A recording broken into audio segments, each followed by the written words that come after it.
بسم اللہ الرحمن الرحیم۔ السلام علیکم۔ آپ دیکھ رہے ہیں میرا یوٹیوب چینل لیگل ڈائری۔ میں ایڈوکیٹ حرم منظور ہوں اور آج میں آپ کو پلینٹ کے بارے میں بتاؤں گا۔ ایک ڈیٹیل لیکچر آپ کو پلینٹ کے بارے میں دوں گا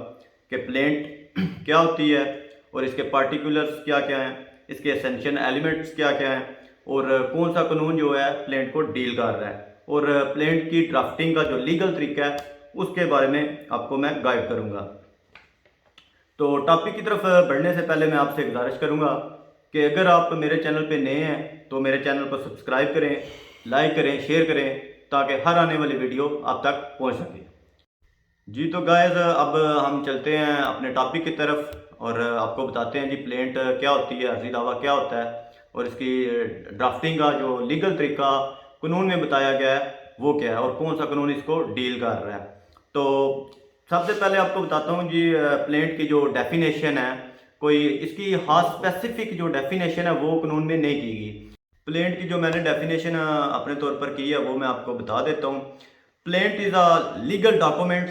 that contain the written statement of plaintiff claims against defendant. تو یہ ایک لیگل طور پر ایک ڈاکومنٹ ہوتا ہے جو پلینٹیف جو ہے اپنے وکیل کے ذریعے، کونسلر کے ذریعے عدالت میں پیش کرتا ہے اور اس میں وہ اپنا رائٹ جو ہے کلیم کرتا ہے اور یہ ڈیفینڈنٹ کے خلاف، مدعا کے خلاف جو ہے اپنا رائٹ کلیم کرتا ہے۔ تو جو بلیک لا ڈکشنری میں اس کے لیے جو ڈیفینیشن کی گئی ہے وہ بھی میں آپ کو پڑھ کے بتا دیتا ہوں۔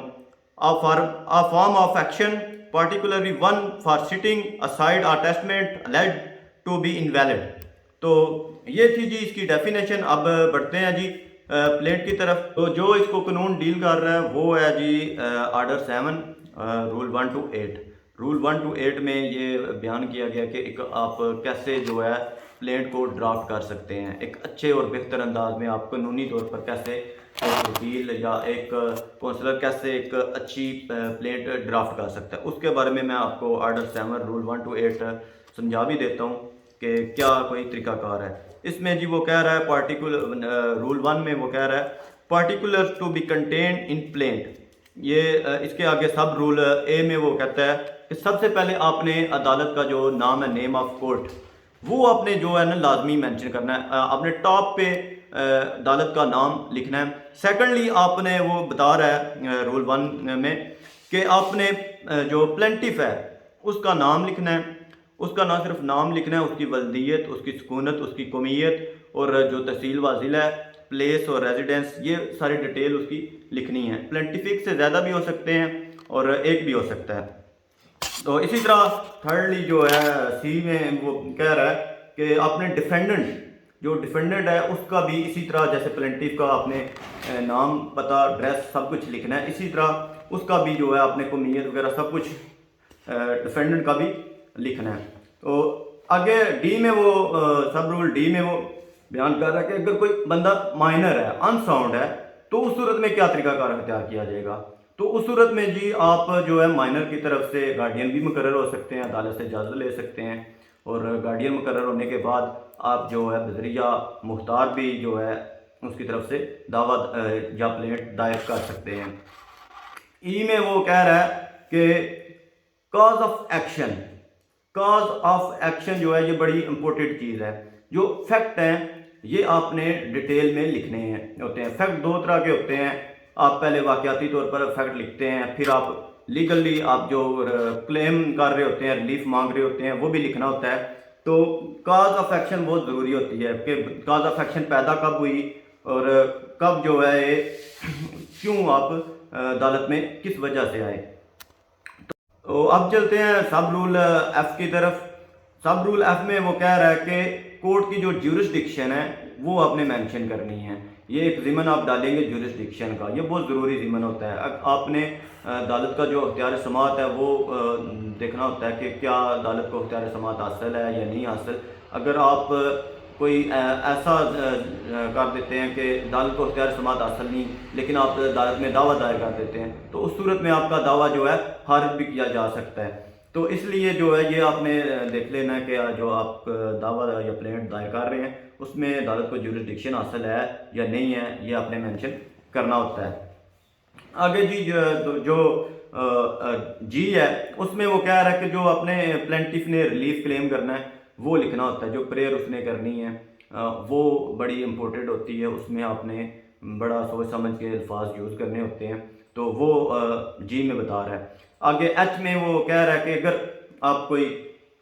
دعوے کا کوئی حصہ جو ہے ترک کرنا چاہ رہے ہیں، مثال کے طور پر آپ کے پاس 10 لاکھ کسی کے دینے ہیں کسی نے آپ کے، اور آپ نے کسی سے لینے ہیں کچھ پیسے، یا تو اس صورت میں آپ اپنے دعوے میں مینشن کر سکتے ہیں کہ جناب اس بندے نے میرے 10 لاکھ روپیہ دینا ہے اور میں نے بھی اس کے کچھ جو ہیں پیسے دینے ہیں۔ اس صورت میں وہ یہ ہوگا کہ آپ فرض کر لیں 10 لاکھ کلیم کرتے ہیں، آپ نے اس کے 2 لاکھ دینے ہیں، تو آپ کہہ سکتے ہیں جی مجھے 8 لاکھ دلایا جائے کیونکہ میں نے بھی اس کا 2 لاکھ دینا ہے۔ اسی طرح آئی ہے آخر میں اس کا رول 1 کا آئی میں وہ کہہ رہا ہے کہ جو کورٹ فیس ہے، یہ کورٹ فیس کا ضمن بھی بہت امپورٹنٹ ہوتا ہے، یہ آپ سبجیکٹ میٹر جو ہوتا ہے دعوے کا ویلیو اس کی دیکھی جاتی ہے کتنی ہے، تو اس حساب سے کورٹ فیس مقرر کی جاتی ہے، اور اگر کورٹ فیس کم لگی ہو تو اس صورت میں بھی آپ کا دعویٰ قابل سماعت نہیں رہتا، ناقابل رفتار ہو جاتا ہے اور دعویٰ آپ کا خارج کیا جا سکتا ہے۔ اس لیے کورٹ فیس کا جو ضمن ہے اور کورٹ فیس آپ نے ٹھیک طریقے سے لگانی ہے۔ یہ تھا جی پرٹیکولر اس کے اور رول 1۔ اب جو رول 2 ہے اس میں وہ کہہ رہا ہے کہ منی سوٹس، جہاں کوئی منی سوٹس ہے وہاں کیا ہوگا؟ اگر تو آپ نے کوئی رقم کلیم کر رہے ہیں تو آپ نے وہ کہتا ہے اس سب رول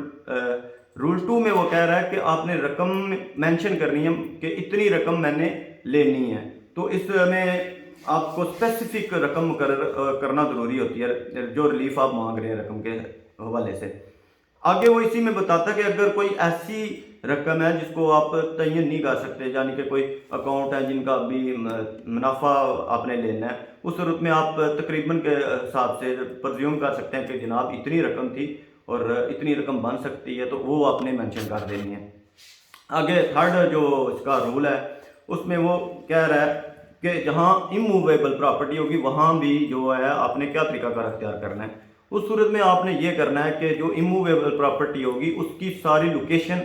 آپ نے مینشن کرنی ہے، اس کے دائیں بائیں شمال مشرق کیا ہے وہ چیزیں آپ نے مینشن کرنی ہیں۔ اب جی جو اس کا رول 4 ہے، آرڈر 7 کا رول 4، اس میں وہ کہہ رہا ہے کہ اگر آپ کسی کو ریپریزنٹیو کے طور پر پلینٹ دائر کر رہے ہیں تو اس صورت میں کیا طریقہ کار اختیار ہوگا۔ اگر بہت زیادہ پلینٹیف ہوں، ایک سے زیادہ پلینٹیف ہوں، تو آپ کر سکتے ہیں ان کو ریپریزنٹ کر سکتے ہیں، اکیلے بھی اور بذریعہ مختار بھی آپ جو ہے ان کو ریپریزنٹ کر رہے ہیں، اس میں وہ آپ کو بتا رہا ہے۔ 5 آرڈر 5 میں آگے وہ کہہ رہا ہے کہ جب آپ کسی کو پہ دعویٰ کر رہے ہیں، پلینٹ کر رہے ہیں، دائر کر رہے ہیں، تو اس صورت میں جو ہے آپ اپنے فیکٹ میں جو بیان کر رہے ہیں اس میں ڈیفینڈنٹ کی جو ہے انٹرسٹ اور لائبلٹی جو ہے یہ بیان کرنا ضروری ہے کہ اس کی لائبلٹی بھی شو ہونی چاہیے آپ کے فیکٹ سے کہ اس کی کیا لائبلٹی ہے ڈیفینڈنٹ کی۔ تو اب جو آرڈر 6 ہے اس میں وہ کہہ رہا ہے کہ جو لیمٹ ہے اس کی بارڈ ہے، اگر کوئی میعاد سماعت ہے دعوے کے حوالے سے، کہ فرض کر لیں آپ کے دعوے کی دعووں کی میعاد ہوتی ہے، اتنی ہوتی ہے کہ آپ 1 سال کے اندر دعویٰ دائر کر سکتے ہیں، یا 2 سال کے اندر کر سکتے ہیں، یا 6 ماہ کے اندر دعویٰ دائر کر سکتے ہیں، یا کوئی بھی میعاد سماعت ہے۔ اس حوالے سے اگر میعاد سماعت گزر گئی ہے تو اس صورت میں کیا طریقہ کار اختیار کیا جائے گا، یہ آرڈر 6 میں وہ آرڈر 7 رول 6 میں وہ بتا رہا ہے۔ تو اس صورت میں آپ نے یہ کرنا ہے جی جو گراؤنڈز ہیں آپ کی میعاد سماعت گزر جانے کے، وہ اس فیکٹ میں آپ نے لکھنا ہے کہ یہ اسپیسیفک گراؤنڈز ہیں، ان بنیاد پہ میری جو میعاد سماعت گزر گئی ہے تو مجھے ریلیف دیا جائے، ٹھیک ہے۔ اب آرڈر 7 رول 7 میں وہ کہہ رہا ہے کہ جو آپ ریلیف مانگ رہے ہیں نا وہ اسپیسیفک ہونا چاہیے، یہ نہیں ہے کہ عام جرنلی جو عدالت آپ کو ریلیف دے دیتی ہے وہ آپ مانگ لیں، نہیں، وہ یہ 7 میں یہی بتا رہا ہے کہ آپ نے سمپلی ریلیف جو کرنا ہے، مانگنا ہے، جو آپ نے استدعا کرنی ہے، جو پریئر کرنی ہے عدالت سے، وہ سمپل ہونی چاہیے، عدالت کو سمجھ آنی چاہیے کہ جناب یہ بندہ مجھ سے یہ چیز مانگ رہا ہے، اور جب آپ کسی سے کچھ مانگیں گے تبھی وہ کچھ آپ کو دے سکتی ہے۔ اگر آپ عدالت سے کوئی چیز مانگیں گے نہیں تو وہ آپ کو کیسے دے گی؟ اگر عدالت کو ایک چیز سمجھ ہی نہیں آ رہی کہ یہ بندہ مجھ سے مانگ کیا رہا ہے تو وہ عدالت آپ کو کیا دے گی؟ اس لیے آپ نے سمپل الفاظ کا استعمال کرنا ہے اور ایسے ریلیف مانگنا ہے جو آپ کو چاہیے اور حقیقی معنی میں آپ کو فائدہ ہو اس کا۔ اب